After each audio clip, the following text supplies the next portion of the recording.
بعد فقد قال الإمام الحسين أبو عبد الله ألا ترون أن الحق لا يعمل به وأن الباطل لا يتناهى عنه ليرغب المؤمن في لقاء الله محقا. صلوات پڑھیں گے محمد و آل محمد.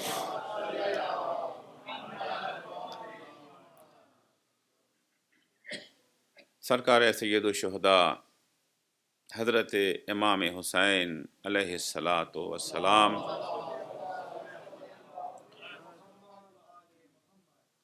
نے کربلا کے میدان میں پہنچنے کے بعد یا اس سے پہلے مدینے سے نکلتے وقت مکے میں کربلا اور مکے کے راستے میں واضح صاف لفظوں میں اپنے مقصد کربلا کو بیان کر دیا. مقصد کربلا اصلاح امت، مقصد کربلا امر بالمعروف و نہی عن المنکر، مقصد کربلا حق کو قائم کرنا اور باطل کو مٹا دینا. البتہ یہ ذمہ داری صرف امام حسین علیہ الصلاۃ والسلام کی ذمہ داری نہیں ہے. امام نے جہاں ان چیزوں کو اپنا مقصد بیان کیا، وہیں انہیں تمام مومنوں کی ذمہ داری بھی قرار دیا. ایسا نہیں ہے کہ کام حسین نے کر دیا تو ہماری ذمہ داری ہے کہ انہیں یاد کریں، انہیں خراج عقیدت پیش کریں، آنسو بہائیں، اس کے بعد اپنے گھر چلے جائیں. نہیں، روئیں گے تو اس لیے کہ تو انسان کی فطرت ہے. اس کے لیے مسلمان یا شیعہ ہونا ضروری نہیں ہے رونے کے لیے. مظلومیت جہاں کہیں بھی نظر آتی ہے انسان کا دل بھر آتا ہے، اور خصوصاً اگر مظلومیت اپنے اوج پر ہو، ظلم اپنی انتہا پر ہو، تو آنکھوں سے آنسو تو نکل ہی آتے ہیں. اگر شخصیت باکمال ہے تو زبان سے تعریفی جملے تو نکل ہی آتے ہیں. اس کے لیے کوئی شیعہ ہونے کی ضرورت نہیں ہے، محب اہل بیت ہونے کی بھی ضرورت نہیں ہے. بہت سارے ایسے لوگوں نے بھی فضائل اہل بیت بیان کی ہیں جنہیں دور دور تک وہ اہل بیت سے تعلق نہیں ہے. حتیٰ دشمنوں کی آنکھوں سے آنسو نکل آئے ہیں. جناب علی اصغر کے سلسلے میں ہے نا، جب انہوں نے اپنے سوکھے ہونٹوں پر سوکھی زبان پھیری تو فوج عمر سعد رونے لگی تھی نا. جب کوفے والوں نے اہل بیت کو اس حال میں دیکھا ہے، زینب کے سر پہ چادر نہیں ہے، بچے بھوکے ہیں، اتنے بھوکے ہیں کہ چہرے زرد ہو گئے ہیں، پیاسے ہیں، ہونٹوں پر پپڑیاں جم گئی ہیں، کہ مظلومیت کو دیکھ کے مگر کوفے والے نہیں روئے تھے. تو مظلومیت پہ تو آنسو نکل ہی آتے ہیں. وہ آنسو جو ہمیں جنت تک پہنچاتے ہیں، وہ آنسو ہیں جو حسین سے ہم آہنگ کر دیں، جو ہمیں جنت تک پہنچاتے ہیں. کوفے میں دو رونا نظر آیا ہمیں، ایک مختار روئے ہیں اور ایک کوفے کے عام لوگ روئے ہیں. مختار نے جب ابن زیاد کے دربار میں ان کو لایا گیا ہے، مختار کو، امام سجاد کو ہاتھوں میں ہتکڑی ہے، پیروں میں بیڑی ہے، دیکھا ہے. زینب کبریٰ کو، بیویوں کو سالم میں دیکھا ہے، تو مختار بھی رونے لگے. کوفے کی عورتیں بھی روئی ہیں، مگر جناب زینب کا رد عمل دونوں کے سلسلے میں ایک نہیں ہے. کوفے کی عورتوں کو بی بی نے بد دعا دی ہے، مختار کو دعا دی ہے. تو یہ ایک وہ آنسو ہے جس کے ہمراہ عزم عمل ہے. مختار جب روئے تھے، مختار نے فقط رونے پر اکتفا نہیں کیا. بہرحال مومن کی ذمہ داری بیان کرتے ہیں، جبکہ کبھی ایسے حالات پیدا ہو جائیں کہ حق پر عمل نہ ہو، باطل کا دور دورہ ہو، تو مومن کی ذمہ داری خاموشی اختیار کرنا نہیں ہے.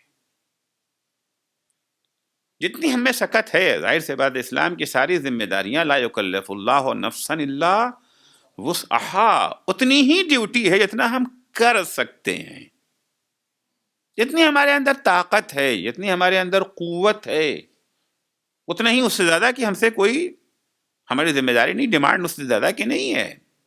البتہ ہمارے اندر کتنی طاقت ہے، ہمارے بس میں کیا کچھ ہے جو ہم کر سکتے ہیں، اسے یا ہم جانتے ہیں یا ہمارا خدا جانتا ہے۔ میں اکثر اس بات کو عرض کرتا رہتا ہوں اپنی مجلسوں میں کہ ہم بڑی جلدی کہہ دیتے ہیں کہ ہمارے بس میں نہیں ہے، اپنی بے بسی کا اظہار ہم بہت جلدی کر دیتے ہیں، نہیں یہ ہمارے بس میں نہیں ہے، یعنی کہنا ہے چاہتے کہ گویا اب ہماری یہ ڈیوٹی نہیں ہے، ہمارے بس ہی میں نہیں ہے، واقعاً ہمارے بس میں نہیں ہے۔ بے بسی کہتے کسے ہیں؟ بے بسی کا مطلب کیا ہوتا ہے؟ میں مثال دیتا ہوں، عموماً کہ ایک صاحب ہیں، گھر سے گئے، آفس گئے، فرض کی راستے میں گاڑی خراب ہو گئی، برف باری بھی ہو رہی تھی، کسی نے جو ہے ان کو اپنی گاڑی پہ سوار بھی نہیں کیا، لاکھ انگوٹھا دکھاتے رہے، مگر لوگ انگوٹھا دکھا کے آگے بڑھ گئے، ٹھینگا دکھا کے، جیسے ہمارے ہاں کہتے ہیں، ٹھینگا دکھا کے، انہوں نے انگوٹھا دکھایا، انہوں نے ٹھینگا دکھایا، آگے بڑھ گئے۔ کسی نے ہماری مدد نہیں کی، 10 میل 15 میل 20 میل جتنا بھی دور راستہ تھا، برف باری میں چلتے چلتے پیدل گھر پہنچے۔ ظاہر سی بات، عالم کیا ہے، جو 2 قدم بھی نہ چلتے ہوں، ان کو اگر 10-15 میل چلنا پڑ جائے، وہ بھی ایسے عالم میں، تو کیا ان کا عالم ہوگا، تھکے ماندے، گھر میں آئے، پیر میں چھالے پڑ گئے، آ کے جو ہے وہ صوفے پہ گر گئے، یا جو ہے بستر پہ گر گئے سیدھے۔ اور کہیں ان کی اہلیہ محترمہ نے کہا کہ جی وہ بغل میں کوئی بیچارہ بیمار ہے، بڑی دیر سے وہ انتظار کر رہا تھا کہ آپ آ جائے، تھوڑی اس کی ہیلپ کر دیں، اس کو اسپتال تک پہنچا دیں۔ تو جواب میں ہم کیا کہتے ہیں؟ یہی کہتے ہیں نا کہ بھائی اس وقت تو میرے بس میں نہیں ہے، بالکل اب تو مجھے ایک قدم مجھ سے نہیں اٹھایا جاتا۔ یقیناً اگر واقعاً ہم اس حد تک تھک چکے ہیں کہ اٹھ نہیں سکتے ہیں، تو ہماری ذمہ داری ختم ہو گئی، ہماری ڈیوٹی ختم ہے۔ کیا واقعاً جو ہم بے بسی کا اظہار کر رہے ہیں، واقعاً ہم بے بس ہو گئے ہیں؟ اگر ابھی اسی وقت کوئی خطرناک انسان یا جانور، کوئی بھیڑیا حملہ کر بیٹھے ہمارے گھر پہ، تو کیا کریں گے؟ آئیے صاحب، بھیڑیا صاحب آئیے، ہم تو اٹھ نہیں سکتے، یا نہیں، سب سے آگے آگے بھاگیں گے۔ تو ابھی ہے طاقت، ابھی ہے سکت، ابھی ہے ہمارے بس میں، ہم نے اپنے کو بے بس تصور کر لیا ہے۔ البتہ یہ ممکن ہے کہ بھیڑیے نے ہمارا پیچھا کیا، بھاگتے بھاگتے بھاگتے بھاگتے ایک موقع پہ واقعاً پوری انرجی ختم ہو گئی، خالی ہو گئی پوری انرجی، گر گئے زمین پر۔ اب بھیڑیا کھائے پھاڑے چیرے کچھ بھی کرے، وہ ہے بے بسی، اس کا نام ہے بے بسی، اسے بے بسی کہہ سکتے ہیں۔ تو جہاں تک ہمارے بس میں ہے، ہماری بھی وہی ذمہ داری ہے، اپنے بس کے مطابق، اپنی طاقت کے بقدر ان ذمہ داریوں کو نبھائیں۔ ایک سوال یہاں یہ پیدا ہوتا ہے کہ کیا وجہ ہے کہ لوگ حق پر عمل نہیں کرتے؟ ایسے حالات کیوں پیدا ہوئے؟ ہمارا سماج اتنا پست، اتنا ذلیل ہو کیسے جاتا ہے کہ لوگ حق پر عمل نہ کریں اور باطل پہ عمل کرنے لگے، حق کنارہ کش ہو جائے اور باطل جو ہے وہ جولانیاں دینے لگے؟ کیوں ایسا ہو جاتا ہے؟ حالانکہ حق تو ایسا ہے کہ جو ہماری فطرت سے ہم آہنگ ہے، حق ہماری عقل کی نگاہ میں محبوب ہے، مکروہ نہیں ہے۔ حبب الیکم الایمان وزینہ فی قلوبکم، قرآن کہتا ہے اللہ نے ایمان یعنی حق کو اللہ نے تمہارے لیے محبوب بنایا ہے، تمہارے دل میں اس کو بسا دیا ہے، سجا دیا ہے تمہارے دل میں۔ جو چیز تمہیں ناپسند ہے، تمہاری فطرت، تمہاری عقل جس کے خلاف ہے، اس کا نام کفر ہے، اس کا نام گناہ ہے، اس کا نام نافرمانی ہے۔ وَكَرَّهَ إِلَيْكُمُ الْكُفْرَ وَالْفُسُوقَ وَالْعِصْيَانَ، باطل تو عقل کو ناپسند ہے، باطل تو فطرت، باطل کے خلاف ہے فطرت۔ پھر کیا وجہ ہے کہ حق پر عمل کرنا ہمارے لیے اتنا مشکل ہو جاتا ہے؟ تو اس کے بہت سارے وجوہات ہیں۔ کبھی کبھی تو یہ ہوتا ہے کہ ہم حق کو پہچانتے نہیں ہیں، حق شناس نہیں ہے، معرفت حق نہیں ہے. بتا معرفت حق کیوں نہیں؟ اس میں بھی ایک سبب ہوتا ہے کہ ہمارے اندر اللہ نے جہاں عقل اور فطرت رکھی ہے وہیں ایک نفس بھی تو رکھا ہے نا. تو نفس کی بھی ضرورت ہے، مگر کنٹرول شدہ نفس. حق عقل کو محبوب، نفس کو ناپسند ہے، نفسانی خواہشات کے خلاف ہے. تو کبھی کبھی انسان نفس کی خاطر حق کو پہچاننا ہی نہیں چاہتا. عرض کر چکا ہوں اس کو. کبھی پہچان تو لیا ہے، اظہار نہیں کرتا ہے کیونکہ اظہار اس کے خلاف ہے. کبھی اظہار بھی کر لیتے ہیں. آج کون ہے جو یہ کہے کہ جی مجھے غیبت اچھی لگتی ہے کوئی؟ آپ کسی سے کہیے کہ غیبت کے بارے میں 10 منٹ تقریر کرو، دھواں دھار تقریر کر دے گا، بہترین.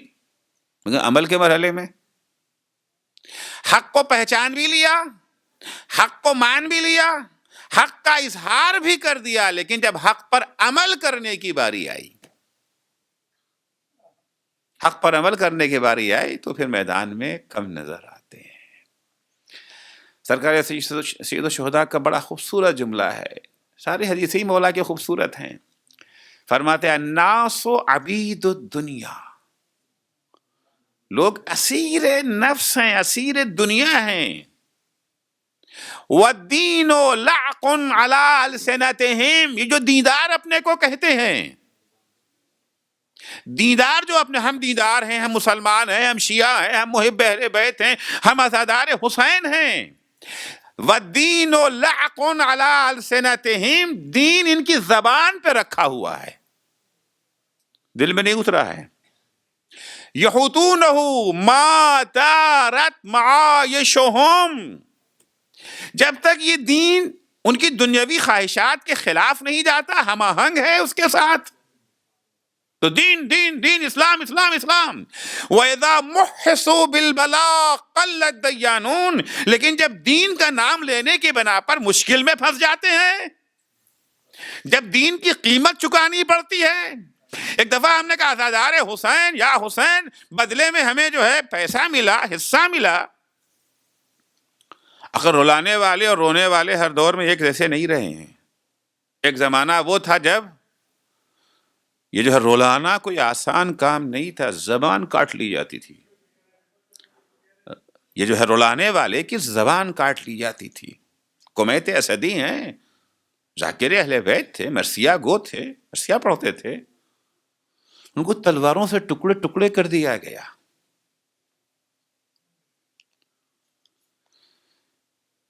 ایک زمانہ وہ تھا یہ جو ہے جو رلاتا تھا اسے مختلف شدائد سے یہ جو ہے گزرنا پڑتا تھا، اور جو روتا تھا ان کی آنکھیں پھوڑ دی جاتی تھیں.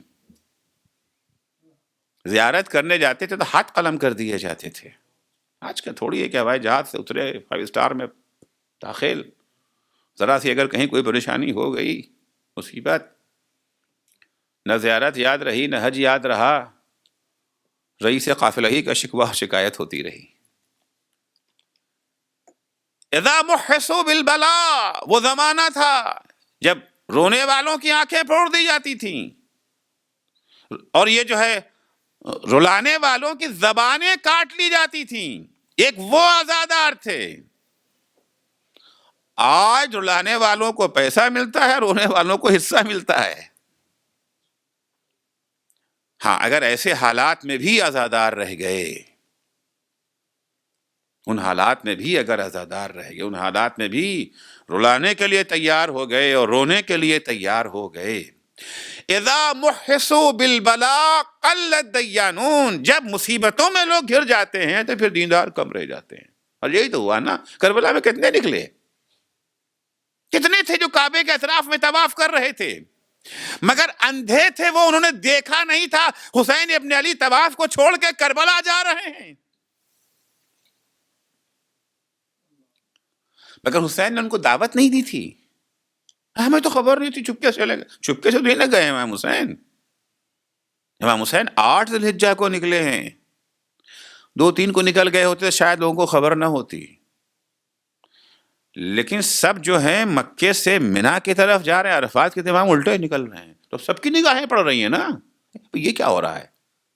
عام دنوں میں اگر آمد و رفت ہو تو کوئی بڑی بات نہیں ہے نا، مگر ان دنوں میں تو ٹریفک سارا ون وے ہے نا، ایک طرف جا رہے ہیں، ادھر سے جان بوجھ کے امام 8 کو نکلے ہیں تاکہ سب کی نگاہیں پڑ جائیں. جب جانے کعبہ طواف کعبہ کو چھوڑ کے جا رہا ہے، تم کہاں بیٹھے ہوئے ہو؟ نہیں، زبان، یہاں تو معاملہ زبان کا ہے نا، ساتھ میں جانا تو مصیبت ہے، وہاں پر دین کی قیمت چکانی پڑے گی. اذا محسوا بالبلاء قل الدیانون. مرحلہ عمل. آج کون ہے دنیا میں جو کہے چوری اچھی چیز ہے؟ چور بھی نہیں کہتا چوری اچھی چیز ہے. آج کون ہے دنیا میں جو کہے کہ ظلم اچھی چیز ہے؟ ظلم کے خلاف کوئی سیمینار رکھیے، آپ بلائیے مقررین کو، آپ جس کو بلائیے. صدام حسین کو بھی اگر دعوت دیتے تو وہ بھی تقریر کر دے گا. یہ جو ہے نیتن یاہو کو بلائیے، وہ بھی تقریر کر دیں گے، بہترین تقریر کریں گے، بہترین اوریٹر. ہمارے بعض دفعہ دیکھا جاتا ہے اوریٹر کیسا ہے، بولنے والا کیسا ہے. اسپیکر اچھا ہے، بولتا اچھا ہے، اب کیا کرتا ہے ہمیں اس سے مطلب نہیں ہے. غیبت کے خلاف سب جانتے ہیں، اس کے باوجود مبتلا غیبت ہیں. تہمت کے گناہ کو سب جانتے ہیں، مبتلا تہمت ہیں. جھوٹ بولنے کے گناہ سے آشنا ہیں، مگر دروغ گوئی میں لگے ہوئے. وجہ کیا ہے؟ کیوں ایسا ہوتا ہے؟ وجہ یہی ہے کہ حق خواہشات نفس سے ہم آہنگ نہیں ہے. جب تک یہ نفس عقل کے کنٹرول میں نہیں آ جائے گا، تب تک انسان حق پر عمل نہیں کر سکتا. مولا کائنات حضرت علی ابن ابی طالب علیہ السلام اس بات کو اپنی حدیث میں بڑے خوبصورت انداز میں واضح کرتے ہیں. چھوٹا سا جملہ ہے. اب ائمہ علیہ السلام کے معمولاً جملے چھوٹے ہی ہوتے ہیں نا، خطبے بھی چھوٹے سے ہوتے ہیں. ہم لوگ کو جیسے ایک گھنٹے کی تقریر تو نہیں نہ کرتے تھے، وہ 10 منٹ کی تقریر مگر مؤثر، 2 جملہ مگر قیامت کا. ظاہر سی بات وہ ان کا کمال تھا، یہ ہم لوگوں کی عاجزی ہے. مولا فرماتے ہیں کہ لا تسکن الحکمت قلبا مع الشہوہ. شہوت کے ہمراہ، خواہش نفس کے ہمراہ کسی دل میں حکمت اپنا بسیرا نہیں بنا سکتی ہے. حکمت سے کیا مراد ہے؟ اکثر سنتے ہیں نا علم و حکمت، علم و حکمت، علم و حکمت، حکمت و دانش. علم اور حکمت میں فرق ہے. علم ہر جاننے کا نام علم ہے.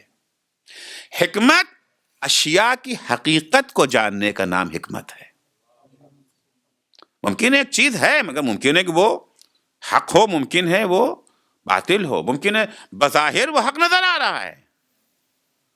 حقیقت اشیاء کا جان لینا یہ حکمت ہے. امام فرماتے ہیں کہ لا تسکن الحکمت قلبا مع الشہوہ. جہاں شہوت پائی جائے گی اس دل میں حکمت نہیں آ سکتی ہے.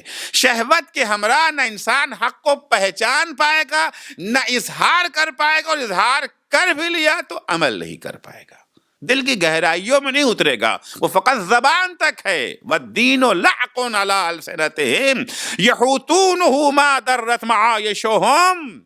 فقط زبان گھماتے اللہ اکبر اللہ اکبر اللہ اکبر. زبان پہ اللہ اکبر ہے، دل میں اللہ اکبر نہیں ہے. زبان پہ لا الہ الا اللہ ہے، دل میں لا الہ الا اللہ نہیں ہے. اگر دل میں بھی اللہ اکبر ہوتا، اگر دل میں بھی لا الہ الا اللہ ہوتا، پھر طاغوتوں کی چوکھٹ کے چکر نہ لگاتے،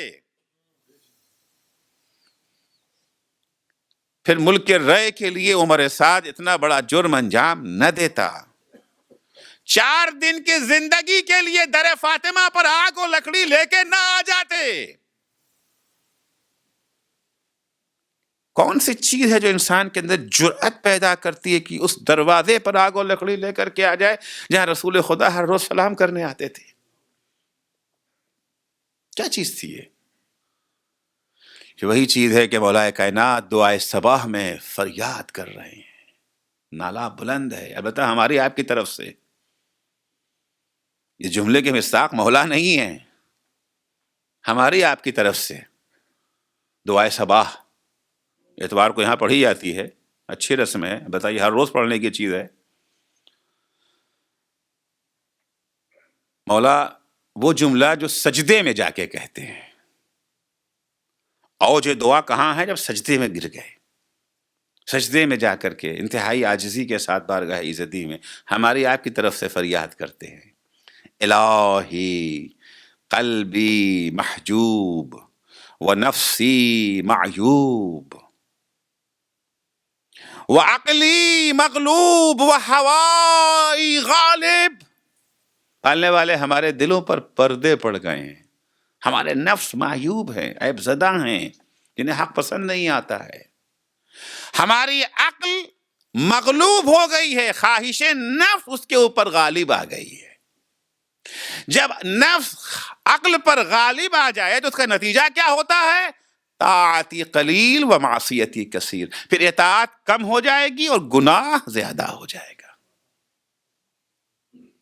اس جملے پر مولا کے غور کیجئے گا. علی کی فریاد بلند ہے.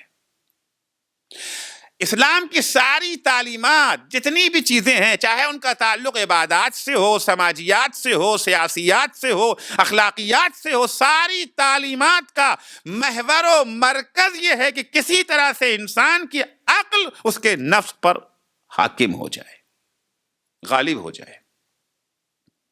ساری عبادتیں اسی لیے ہیں کہ آپ نفس کو اپنے قابو میں کر سکیں، آپ نفس کے قابو میں نہ چلے جائیں، نفس آپ کا اسیر ہو، آپ اس کے غلام نہ بن جائیں. نفس آپ کو جہاں چاہے نہ گھمائے، آپ جہاں چاہے نفس کو گھما سکیں. ساری عبادتیں اسی لیے ہیں. نماز اسی لیے ہے، روزہ اسی لیے ہے، حج اسی لیے ہے. یہ ساری عبادتیں ذریعہ ہیں، مقصد نہیں ہیں. ذریعہ ہیں یہ عبادتیں آپ کو وہاں تک پہنچانے کے لیے، اس منزل تک لے جانے کے لیے، نفس پر قابو پانے کے لیے. روزہ کس لیے واجب کیا گیا؟ کتب علیکم یا ایھا الذین آمنوا کتب علیکم الصیام کما کتب علی الذین من قبلکم. مومنو تم پر روزہ واجب کیا گیا جیسے پہلے والوں پر واجب. کاہے کے لیے واجب کیا گیا؟ خدا ہماری عبادتوں کا محتاج ہے. یہ عام انسان ہے کہ اگر ان کے آگے کوئی تعظیم کرے، جھکے تو انہیں اچھا لگتا ہے، خوش ہو جاتے ہیں. نہیں، خدا تو غنی ہے ان چیزوں سے، عرض کر چکا ہوں پہلے سے. غنی عن طاعتہم، ہماری اطاعت سے پھر کیوں؟ اسٹاک میں کمی کچھ ہو گئی ہے، اللہ کے بیلنس کرنا چاہتا ہے. جیسے ہم لوگوں کے یہاں یہ جو ہے لوڈ شیڈنگ ہوتی ہے نا بجلی کی، 2 گھنٹہ 3 گھنٹہ 4 گھنٹہ لائٹ نہیں آتی. کیوں؟ اس لیے کہ پیداوار کم ہے، کمی ہے. خدا کے یہاں بھی کمی تھی اس کے اسٹاک میں جو اس نے روزہ فرض کر دیا. نہیں، لعلکم تتقون. روزہ وسیلہ ہے، مقصد نہیں ہے. کاہے کا وسیلہ ہے؟ منزل تقوی. تقوی کیا ہے؟ نفس پر کنٹرول. تقوی نام ہے نفس پر قابو پا لینے کا. ساری عبادتوں کے بارے میں قرآن کہتا ہے یا ایھا الناس اعبدوا ربکم الذی خلقکم والذین من قبلکم لعلکم تتقون. اے صاحبان ایمان والوں سے خطاب نہیں، سب سے خطاب. اے لوگو، ناس سے خطاب ہے. عبادت کرو اپنے پروردگار کی، تمہیں پیدا کیا، تم سے پہلے والوں کو پیدا کیا. کاہے کے لیے؟ لعلکم تتقون. تو نماز کا مقصد نفس پر کنٹرول. ہم لوگوں کو خیال فکر رہتی ہے نا کہ نماز قبول ہوئی کہ نہیں ہوئی، قبول ہوئی کہ نہیں ہوئی. بڑا آسان کام ہے، بہت آسان کام ہے. دیکھیں نماز پڑھنے کے بعد کچھ نفس پر قابو آیا، یعنی السلام علیکم ورحمۃ اللہ وبرکاتہ، اس کے بعد فوراً غیبت شروع کر دیا. افطار ہے، روزہ جن چیزوں سے کھول رہا ہے وہ حلال چیزوں سے افطار ہو رہا ہے کہ حرام چیزیں، اس کی پرواہ نہیں ہے، اس کی فکر نہیں ہے. اس کا مطلب ہے کہ نہیں، یہ فاقہ تھا، روزہ نہیں تھا، یہ فاقہ تھا. ساری توجہ اسلام کی اسی چیز کی طرف ہے کہ نفس پر قابو اور نفس پر کنٹرول ہو جائے. دعوت زہد کیوں دی گئی اسلام میں؟ جا بجا زہد کی دعوت ہے نا.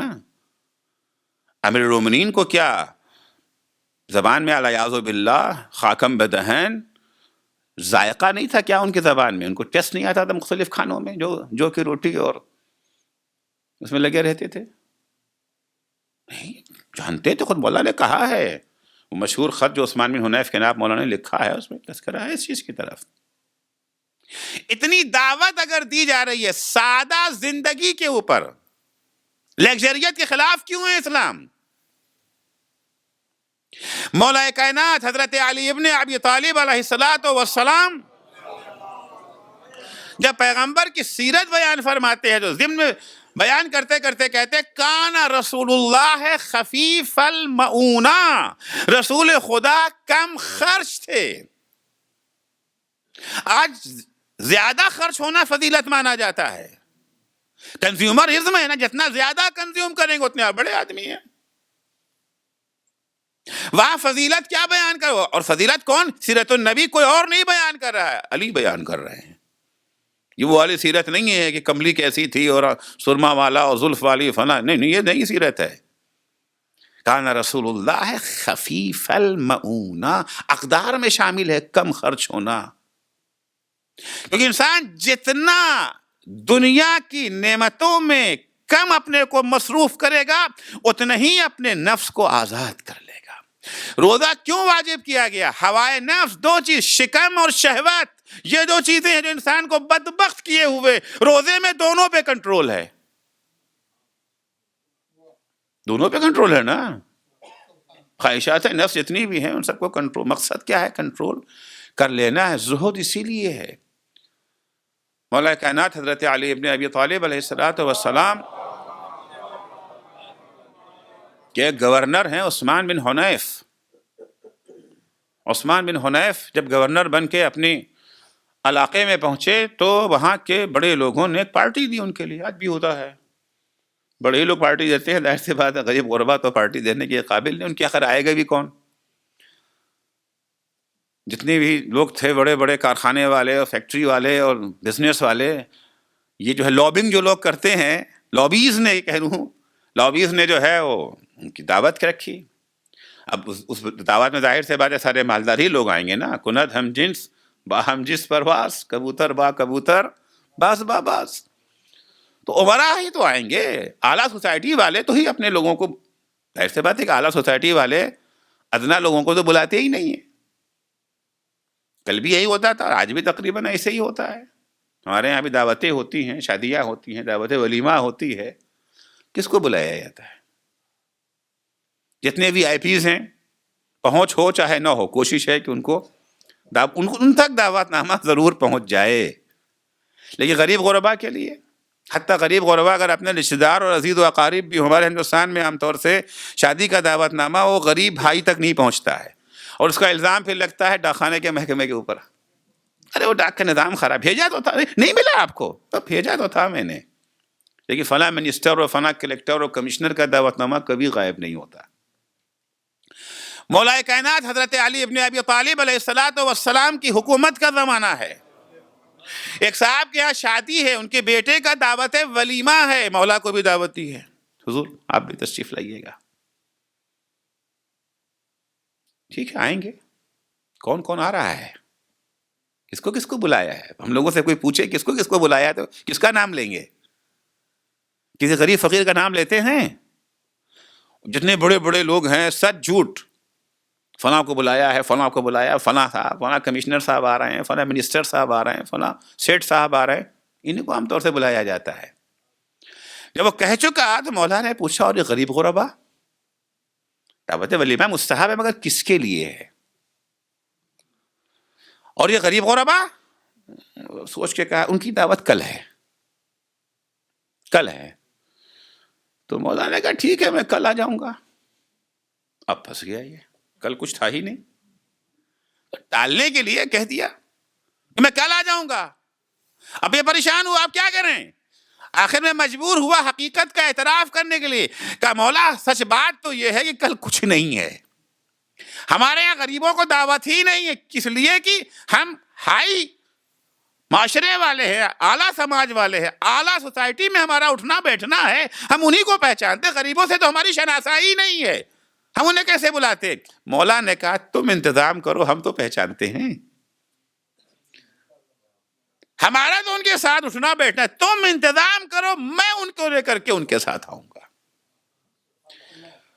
تو دعوت میں یہ نہیں کہ صرف پیسے والوں کو بلایا جائے اور غریبوں کو نہ بلایا جائے۔ مولا کے اس جملے سے لگتا ہے کہ مولا کو بالکل پسند نہیں ہے اس دعوت میں جانا جہاں غریبوں کو نظر انداز کر دیا گیا ہو۔ عثمان بن حنیف گورنر بن کے گئے ہیں، ان کے علاقے کے تاجروں نے، بڑے لوگوں نے، یہ جو ہے لابی والوں نے عثمان بن حنیف کی دعوت کی ہے.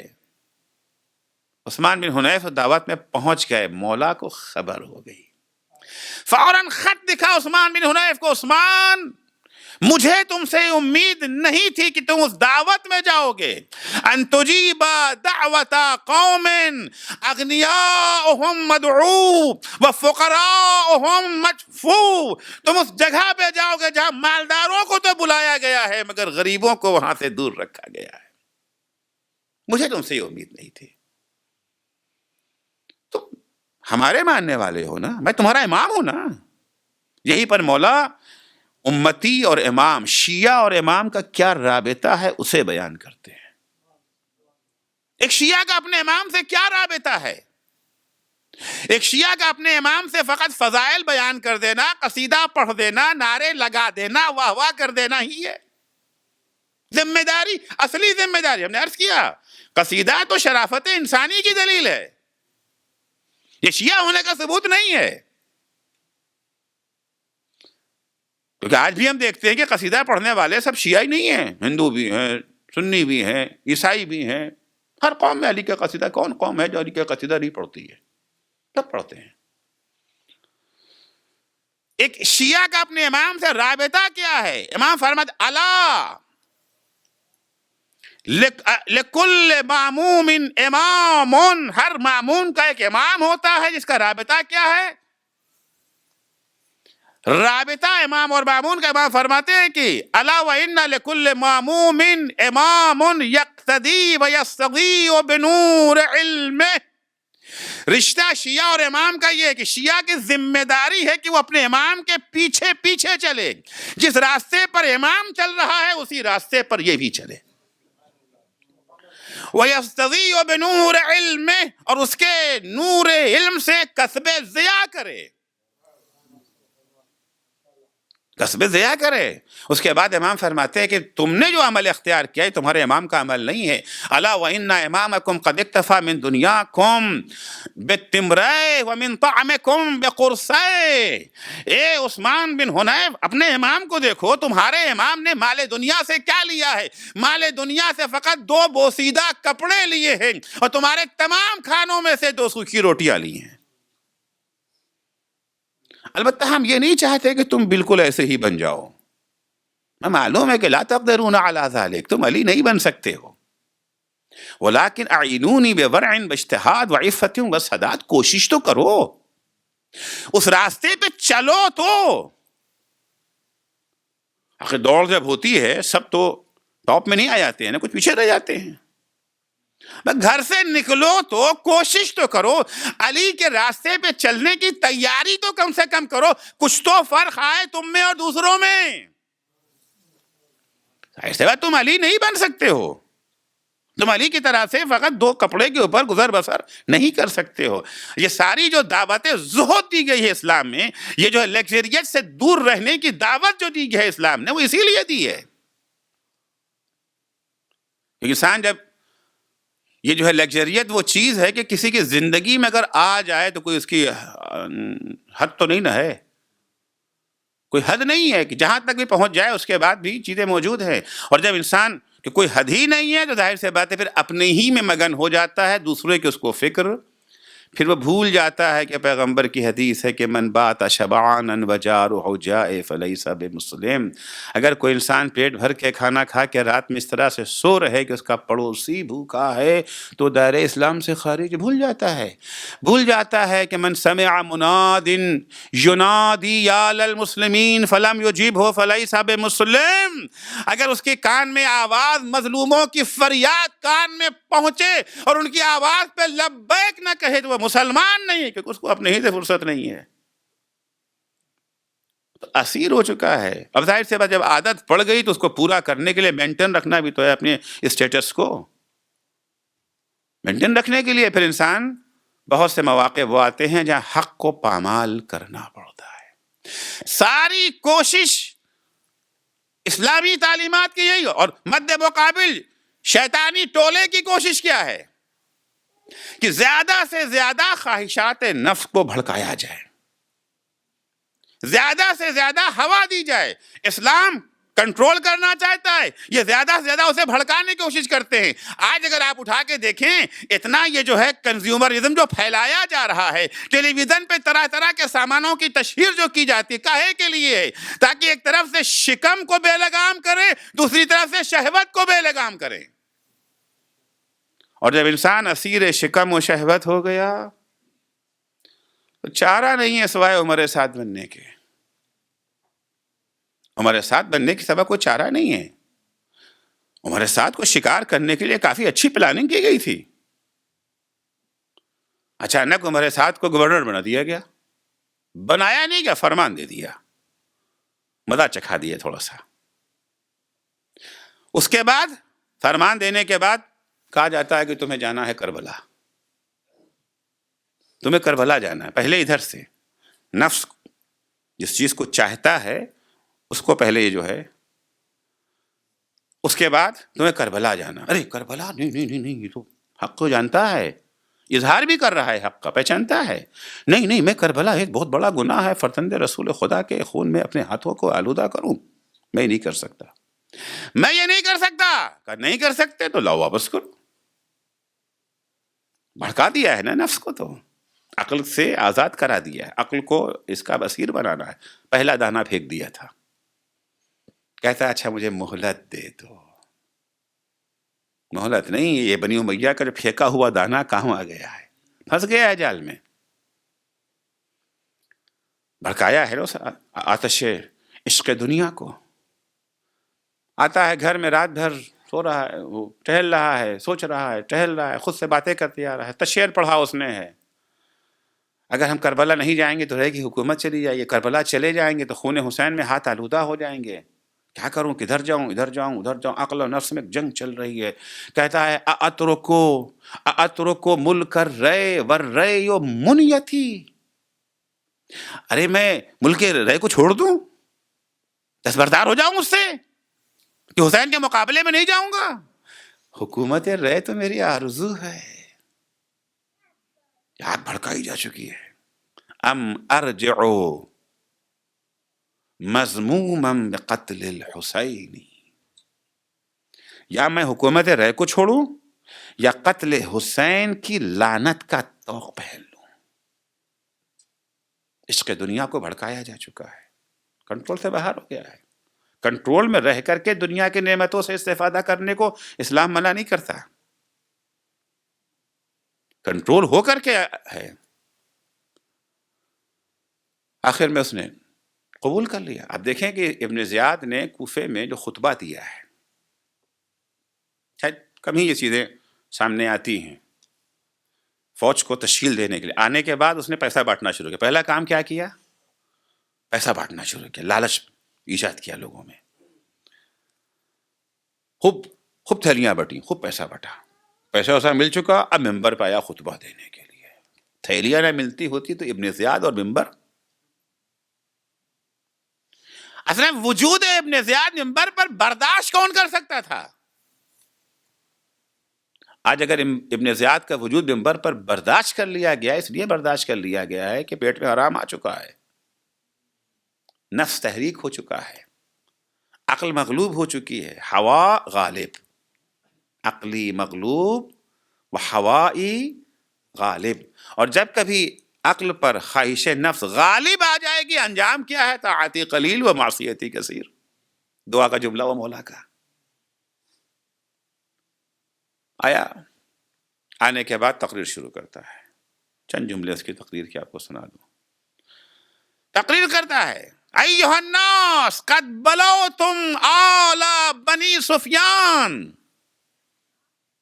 قد بلوتم آل ابی سفیان, اے لوگو تم لوگ آل ابو سفیان کو اچھی طرح آزما چکے ہو. تھیلیاں ملی ہیں نا, کہاں سے آئی ہیں؟ تو آل ابو سفیان ہی کی تو عطا ہے. وَوَجَدْتُمُوهُمْ كَمَا تُحِبُّونَ, تم نے آل ابو سفیان کو ویسا ہی پایا ہے جیسا تمہارا نفس چاہتا ہے, جیسا خدا چاہتا ہے نہیں. کما تحبون, جیسا تمہارا نفس چاہتا ہے. اب یہاں تک کہہ لیا, ہاں, سر ہلا رہے ہیں اب تو. تھیلیاں آ چکی ہیں گھر میں. اب ہمت ہوتی ہے, کہتا ہے وَهَذَا امیر المومنین یزید. آتش حب دنیا اگر بھڑک نہ بھڑکتی تو کوئی سن سکتا تھا کہ یزید کو امیر المومنین کہا جائے؟ زبان کھینچ لیتے اس کی. خاموشی سن رہے ہیں. ہاذا امیر المومنین یزید. اب اس کے بعد یزید کا قصیدہ پڑھتا ہے. ہاذا امیر المومنین یزید قد عرفتموہ حسن السیرہ محمود الطریقہ محسنا للرعیت فی حق. تم دیکھ رہے ہو نا کتنا اچھا آدمی یزید ہے, کتنا اس نے تمہارے ساتھ احسان کیا ہے, کتنا تمہیں مال دیا ہے, کتنا تمہیں تھیلیاں دی ہیں. قد زادکم فی اموالکم, تمہارے مال میں اس نے کتنا اضافہ کیا. قد زاد فی ارزاقکم مئۃ مئہ, 100% اس نے تمہارا رزق بڑھا دیا. ہاں, زندگی کا معیار بلند کر دیا ہے اس نے. دین کی بات نہیں ہے, عبادت کی بات نہیں ہے. قد امنت السبل, دیکھو ان کے زمانے میں کتنا امن و امان قائم ہے. راستے پہ کوئی ڈاکہ نہیں ڈالتا. ڈاکہ ڈالے گا کون؟ ڈاکو ہی بیٹھ گیا ہے. اب ڈاکہ کون ڈالے گا؟ ڈاکہ ڈالے گا کون؟ ایک گاؤں میں ایک صاحب گئے, دیکھا کہ ایک صاحب نماز پڑھا رہے ہیں. ان کو دیکھ کے بڑی یہ پیش نماز بن گئے. یہ تو پکا چور تھا, ہمارے گاؤں کا آدمی ہے. ارے بے چین ہلچل, نماز ختم ہوئی تو ہے, تم کس کے پیچھے نماز پڑھ رہے ہو؟ ارے ہم جانتے ہیں ہمارے گاؤں کا پکا چور ہے. ہمیں بھی معلوم ہے, ہمارے یہاں بھی آتا تھا, مسجد میں چپلیں جوتے چرا لے جاتا تھا. ہم نے اسے امام بنا دیا تاکہ جوتے چپل ہمارے محفوظ رہیں. وہ آگے کھڑا رہے گا تو پیچھے چوری کون کرے گا؟ نہیں, ہمیں جوتے چپل سے زیادہ محبت ہے. نماز کیسی ہوگی اس سے مطلب نہیں ہے. نفس وہاں بھڑکا ہوا ہے. قد امنت السبل, راستے پرامن ہو گئے ہیں. وَكَذَلِكَ كَانَ أَبُوهُ فِي عَهْدِهِ, ان کا باپ بھی ایسا ہی تھا نا. وَهَذَا ابْنُهُ مِن بَعْدِهِ, اب یہ اس کا بیٹا آیا ہے. وَأَمَرَنِي أَنْ أُوَفِّرَهَا, ہمیں اس نے حکم دیا ہے ہم تمہیں اور پیسہ دیں. پہلے پیسہ دے چکے, آئندہ پیسہ ملنے کا. ساری تقریر جو ہے دونوں حب دنیا کے درمیان سب ہو رہی ہے. پوری ساری تقریر حب دنیا کے درمیان ہو رہی ہے. اب یہاں تک آنے کے بعد اب اصل بات کہی گئی. وَأَمَرَنِي أَنْ أُوَفِّرَ عَلَيْكُمْ وَأُخْرِجَكُمْ إِلَى حَرْبِ عَدُوِّهِ الْحُسَيْنِ, اور مجھے حکم دیا ہے کہ میں پیسے دوں اور تمہیں حسین, ان کے دشمن حسین سے لڑنے کے لیے کربلا بھیجوں. فَاسْمَعُوا لَهُ وَأَطِيعُوا, اس کی باتوں کو سنو اور اطاعت کرو. کربلا میں لشکر عمر سعد کا کہاں سے؟ شام سے نہیں آیا تھا, نیچے تو آیا ہے, کوفے سے آیا ہے. کوفے سے آیا ہے لشکر. شام کی فوج تو آئے گی آئے گی آئے گی, 2-4 کمانڈر آ گئے ہوں تو آ گئے ہوں, فوج نہیں آئی ہے شام سے. ساری فوج جو ہے وہ کوفے سے فراہم کی گئی ہے. کس طرح سے کوفے والے جو امام کو خط لکھ رہے تھے کہ مولا آئیے, 40,000 دستخط ہیں خطوط کے اوپر, 12,000 خط ہیں, کسی کے اوپر 3 دستخط, 4 دستخط, 5 دستخط, 10 مختلف تعداد ہے ان کی. ایک آدمی کے خط نہیں آتے تھے. مجموعی تعداد 40,000 دستخط ہے خطوط کے اوپر. کہ آئیے لعل اللہ یجمعنا معک علی الحق, آئیے تاکہ اللہ ہمیں آپ کے ہمراہ حق پر اکٹھا کر دے. کیا ہو گیا اچانک؟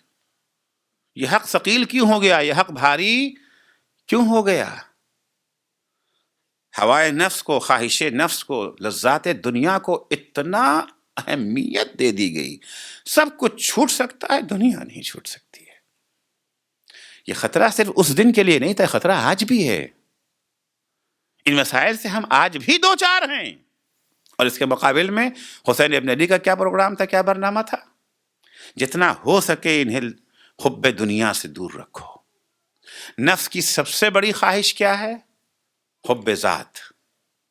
ہم زندہ رہ جائیں. زندگی بہت عزیز ہوتی ہے نا, ہر چیز سے, کھانے پینے سے بھی عزیز تو زندگی ہے نا. کھانا بہت اچھا لگتا ہے, فلاں چیز اچھی ہے, بریانی کھانا ہے, نہاری کھانا ہے, رسگلے کھانا ہے, لیکن جہاں پر صحت کا معاملہ آ جاتا ہے تب چھوڑ دیتے ہیں نا, پھر تب چھوڑ دیتے ہیں, ابلی ہوئی سبزی کھانے لگتے ہیں, کیونکہ زندگی بہت عزیز ہے. سب سے زیادہ عزیز ہمیں زندگی ہے. امام حسین وہاں پہ آ کے کہتے ہیں وہ زندگی جو گناہ کے ذریعے حاصل ہو وہ کس کام کی. انی لا ارى الموت الا سعادہ والحیات مع الظالمین الا برما. ظالموں کے ہمراہ زندگی گزارنا ننگوار ہے, اور اس راہ میں لڑتے لڑتے جان دے دینا باعث افتخار ہے, باعث افتخار ہے. حسین نفس کی یہ جو ہے مخالفت پر آمادہ کر رہے ہیں. حیات من الذلہ, ہم ذلت برداشت کریں گے. جیفے دنیا کے لیے, 4 دن کی زندگی کے لیے, اچھا کھانا, اچھا مکان, اچھی سواری کے لیے ہم ذلت برداشت کریں گے. الموت اولی من رکوب العار والعار اولی من دخول النار. دنیا میں سب سے زیادہ قیمتی انسان کی نگاہ میں مال ہوتا ہے, اور مال سے زیادہ قیمتی جان ہوتی ہے. مال کو فراہم کرنے کے لیے انسان جانے کیا کچھ کرتا ہے, کتنے جتن کر ڈالتا ہے 4 پیسہ کمانے کے لیے, لیکن جب جان پہ بن جائے, کروڑوں ڈالر کما لیا حرام حلال جو کچھ کر کے, اب اس کے بعد بیماری شروع ہو گئی. ایسی بیماری ڈاکٹر صاحب کہتے ہیں پوری دولت دو تب ٹھیک ہو سکو گے. ہاں تیار ہے, تیار ہے کہ نہیں تیار ہے, کہیں نہیں, آدھی دیں گے, آدھی لے لو, آدھی نہیں. اگر سودا پورے پر بھی طے پائے تو کریں گے نہیں کریں گے, چلو پھر کما لیں گے, زندہ بچ جائیں پھر دیکھیں گے. سب سے زیادہ عزیز مال, اور مال سے زیادہ عزیز جان, اور جان سے زیادہ عزیز عزت. بہت سے لوگ اپنی زندگی کو داؤں پہ لگا دیتے ہیں عزت کے لیے. امام کہتے ہیں ہم مال بھی قربان کریں گے, ہم جان بھی قربان کریں گے, ہم عزت بھی قربان کر دیں گے. الموت اولا من دخول العاری, الموت اولا من رکوب العاری. موت بہتر ہے ذلت سے. ہم عزت کے لیے جان قربان کر دیں گے. والعار اولا من دخول النار, جہنم میں جانے سے ذلیل ہو جانا بہتر ہے. بہت سی جگہوں پر یہ ہوتا ہے کہ اگر ہم فلاں کام کریں گے شاید ہمیں لوگ کیا کہیں گے چکر میں ہم کتنے گناہ کر بیٹھتے ہیں. ابھی اگر نماز پڑھنے کھڑے ہو جائیں گے یہاں تو لوگ کیا کہیں گے, انگلی اٹھائیں گے. حکم خدا ہے, حکم خدا کے مقابلے میں کیا کہیں گے کیا ہوتا ہے. حکم اہل بیت کے مقابلے میں لوگوں کی مرضی کیا ہوتی ہے. ہاں بس یہ سمجھنا ہے کہ حکم خدا ہے یا نہیں ہے, حکم اہل بیت ہے یا نہیں. اہل بیت کا حکم آ گیا, عزت کیا چیز ہے. عزت دینے والا خدا ہے. کتنے گناہ ہم ایسے کر جاتے ہیں سماج کی خاطر, سوسائٹی کی خاطر. لوگ کیا کہیں گے, فلاں کیا کہیں گے. نہیں آپ کو نہیں پتا, ہم جہاں رہتے ہیں وہاں پر کیا ہے, وہاں پر لوگ ہمیں جو ہے بری نگاہوں سے ہی دیکھیں گے, دیکھا کریں. والعار اولی من دخول النار. دنیا اگر ذلیل سمجھتی, سمجھے عزت دینے والا خدا ہے. جس وقت جناب زینب سلام اللہ علیہا اسیر ہو کر کے یزید کے سامنے آئی ہیں, اور یزید سمجھ رہا تھا زینب ذلیل ہو گئی, ہم عزت والے ہو گئے, تو عز من تشاء و تذل من تشاء پڑھ رہا تھا نا. ظاہر سی بات ہے کہ کسی کے گھر کی عورتیں اگر اسیر کر لی جائیں, ان کے بازوؤں پر رسن بن جائے, کوئی معمولی بات تو نہیں ہے. حسین نے کہا اسے بھی برداشت کریں گے. والعار اولی من دخول النار. حق کے لیے ہم یہ قیمت بھی چکانے کو تیار ہیں. بہت بڑی قیمت تھی ہے, بہت بڑی قیمت تھی ہے. امام حسین جانتے تھے کہ کربلا میں کیا ہونے والا, پتا تھا کہ زینب اسیر ہوگی, جانتے ہوئے لے کر کے آئے تھے. کیونکہ جہاں بقائے دین کے لیے حسین کے خون کی ضرورت تھی, خون حسین کی بقا کے لیے ردائے زینب کی ضرورت تھی. اگر کربلا میں حسین نہ آتے تو لوگوں کو پتہ نہ چلتا کہ دین کیا ہے، اور اگر کربلا میں زینب نہ آتی اور اسیر ہو کے کوفہ و شام نہ جاتی، کسی کو پتہ ہی نہ چلتا کربلا میں کون مارا گیا اور کیوں مارا گیا۔ آج اگر داستان کربلا ہر کان تک پہنچ گئی ہے، زینب کا صدقہ ہے، یہ صدقہ زینب ہے، یہ اثار زینب ہے۔ حدیث عشق را دو باب است، کربلا و دمشق، یکی حسین رقم کرد و دیگری زینب۔ لیکن زینب کا میدان جنگ، یہ کہہ لینے دیجئے کہ حسین کے میدان جنگ سے زیادہ خطرناک ہے۔ حسین کا مقابلہ اگر ہزاروں کے لشکر سے تھا تو زینب کا مقابلہ اس لشکر کے سردار سے تھا، امیر سے تھا۔ حسین کے بدن پر اگر نیزوں کے زخم تھے، تیروں کے زخم تھے، تلواروں کے زخم تھے، زینب کے بدن پر لفظوں کے زخم تھے، زبانوں کے زخم تھے۔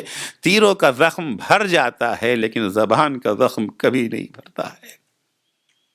علی کی لاڈلی فاطمہ کے جائی اور بازار کوفہ و شام میں جب 11 محرم آئی ہے تو خبر دی جاتی ہے کہ تم سب کو اسیر کر لیا گیا ہے۔ مصیبت کا ایک پہاڑ ہے جو بیویوں پر گرا ہے، اسیری کا لفظ۔ تم سب کو قید کر لیا گیا ہے۔ اونٹ لائے جاتے ہیں، قافلہ 11 محرم کو چل رہا ہے کربلا سے۔ اونٹ ہیں آئے، بٹھائے گئے اونٹ۔ اب ظاہر سے بات ہے اونٹ پر کوئی سوار کرنے والا چاہیے نا، بیویوں کو کون سوار کرے؟ جب مدینے سے چلے تھے تو سوار کرنے والے عباس موجود تھے، علی اکبر موجود تھے، قاسم موجود تھے، بھرا ہوا گھر تھا۔ اب کوئی نہیں ہے۔ ایک دفعہ زینب نے کہا بیویوں کوئی بات نہیں، اگر عباس نہیں ہے تو عباس کی بہن تو موجود ہے، اگر علی اکبر نہیں ہے علی اکبر کی پھوپھی تو موجود ہے۔ ایک ایک بیوی کو زینب نے سوار کیا ہے۔ اس کے بعد صرف زینب اور فضہ رہ گئی ہیں۔ زینب کہتی ہے ماں کے کنیز فضہ، میں تجھے بھی سوار کرتی ہوں۔ فضہ کہتی نہیں بی بی یہ جسارت میں نہیں کر سکتی۔ اے فضہ تجھے ماں کی قسم ہے، فضہ تجھے ماں کی قسم ہے۔ جناب زینب نے جناب فضہ کو بھی سوار کر لی۔ اب زینب سوار ہونا چاہتی ہے۔ دل بھر آیا، وہ منظر یاد آیا جب مدینے سے چلے تھے، کس شان سے چلے تھے۔ ارے ایک نے پردہ ہٹایا تھا، ایک نے جوتیاں سنبھالی تھی، ایک نے اپنے زینب کے شانے پکڑ کے سوار کیے تھے۔ دل بھر آیا، مقتل کی طرف نگاہ کی، بھیا عباس، بیٹا علی اکبر، میرے لال قاسم، میرے پھوپھی جا رہی ہے، اجرکم اللہ۔ بیویاں سوار ہوئیں، ان کو اس راستے سے گزارا گیا جہاں شہیدوں کے بے گور و کفن لاشیں پڑے ہوئے تھے۔ جب بیویوں نے اپنے ورثہ کے لاشوں کو دیکھا تو ایک بیوی نے اپنے کو اپنے وارث کے لاشے پہ گرا دیا۔ زینب اپنے بھیا حسین کے لاشے سے لپٹ کر کے بیان کر رہی تھی کہ اچانک زینب کی نگاہ سید سجاد پہ پڑی۔ چونکہ امام کے ہاتھ اور پیروں کو باندھ دیا گیا تھا اٹھ کے اوپر، امام نیچے نہیں آ سکتے تھے۔ سید سجاد پہ جب نظر پڑی دیکھا کہ عجب عالم ہے سید سجاد کا، ایسا لگتا ہے شاید سید سجاد کی روح پرواز کر جائے گی۔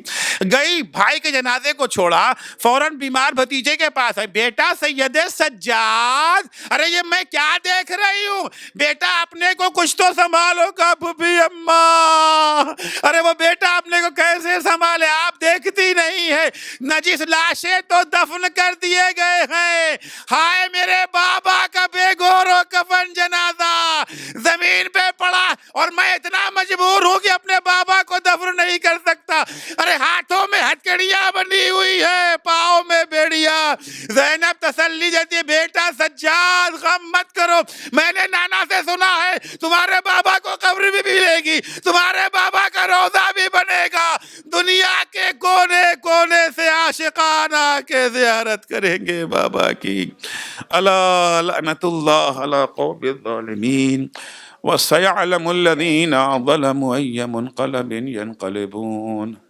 بار الہ واسطہ ہے محمد وآل محمد کا، ہماری اس مختصر سی عبادت کو قبول فرما۔ معبود صدقے میں اہل بیت اطہار کے ہمیں توفیق عنایت فرما کہ دنیا ہماری نگاہ میں حقیر ہو جائے اور آخرت عظیم ہو جائے۔ معبود ہمیں خواہشات نفس کے جال سے محفوظ رکھ لے۔ معبود تجھے واسطہ ہے محمد و آل محمد، ہماری زندگی آل محمد کی زندگی ہو، ہماری موت محبت آل محمد پر ہو۔ معبود تجھے واسطہ ہے محمد و آل محمد کا، جو بیمار ہیں ان سب کو شفائے کاملہ عنایت فرما، جو پریشان حال ہیں ان کی پریشانیوں کو دور فرما، جو مقروض ہیں ان کے قرضوں کو ادا فرما۔ بار الہ جو بیمار ہیں انہیں شفائے کاملہ عاجلہ عنایت فرما۔ بار الہ جو بے روزگار ہیں انہیں حلال اور پاکیزہ روزگار عنایت فرما۔ معبود جو صاحب روزگار ہیں انہیں اپنے بے روزگار بھائیوں کی خبرگیری کی توفیق عنایت فرما۔ معبود جو بے اولاد ہیں انہیں نیک اور صالح اولاد عنایت فرما۔ جو صاحب اولاد ہیں انہیں اپنی اولاد کی دینی تعلیم و تربیت کی توفیق کرامت فرما۔ بار الہ محبان اہل بیت جہاں کہیں بھی ہیں ان کی حفاظت فرما، ان کے دشمنوں کو نیست و نابود فرما۔ معبود واسطہ ہے محمد و آل محمد کا، امام زمانہ کے ظہور میں تعجیل فرما۔ جب حضرت کا ظہور ہو تو ہمارے اعمال ایسے ہوں کہ ہم ان کے اصحاب و انصار میں شمار ہو سکیں۔ اللہم عجل فی فرج مولانا صاحب الزمان وجعلنا من اعوانہ و انصارہ۔ ماتم حسین۔